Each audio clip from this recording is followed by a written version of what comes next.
చెప్పచ్చా? అందరికీ నమస్కారం అండి. మేము కాకినాడ బ్రాంచ్ వెంకటేశ్వర యాక్సిస్ తరపు నుంచి ఇక్కడ ఒక చికెన్ మేళా ఏర్పాటు చేసాం. ఈ చికెన్ మేళా ఏర్పాటు చేయడానికి కారణం ఏంటంటే ప్రజల్లో ఉన్న అపోహల్ని తీసేయడానికి. అంటే చికెన్ తింటే ఏదో ఆరోగ్యం పాడవుతుందని ప్రజలు కొంచెం అప్రమత్తంగా ఇది ఉన్నారు. ఆ అప్రమత్తం నుంచి కొంచెం మంచిగా చికెన్ పంచి పెడుతున్నామండి. చికెన్లో మనం ఇక్కడ చికెన్ మేళా పెట్టడానికి చికెన్ కోడిగుడ్డులు, చికెన్ పకోడీ, చికెన్ లాలీపాప్ మనం పంచిపెడుతున్నాం. అంటే మన దేశవ్యాప్తంగా ఉన్న మన కంపెనీస్ అన్ని, మన బ్రాంచెస్ అన్నింటిలోనే ఇలా చేస్తున్నామండి.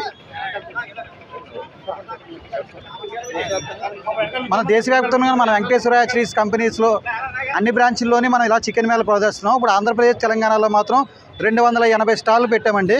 ప్రతి స్టాల్లోని మనం 200 కిలోలు చికెన్ పకోడీ, 200 కిలోలు చికెన్ లాలీపాప్, 2000 కోడిగుడ్లు పంచి పెడుతున్నామండి.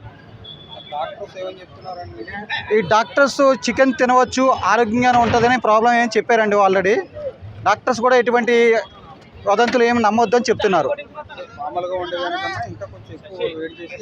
లేదండి, చికెన్ ఇప్పుడు వచ్చి మనం ఆంధ్ర అంటే మన ఇండియన్ టెక్నాలజీ ప్రకారం 70 డిగ్రీలు, 80 డిగ్రీలు, 100 డిగ్రీల వరకు ఉడికించుకుని తింటాం. కాబట్టి ఈ చికెన్ తినడం వల్ల మనకి ఎటువంటి హానికరం అంటూ ఏమీ లేదండి. చికెన్ తినవచ్చు, ఆరోగ్యంగానే ఉండవచ్చు అండి. ఇబ్బంది అయితే ఏమీ లేదు.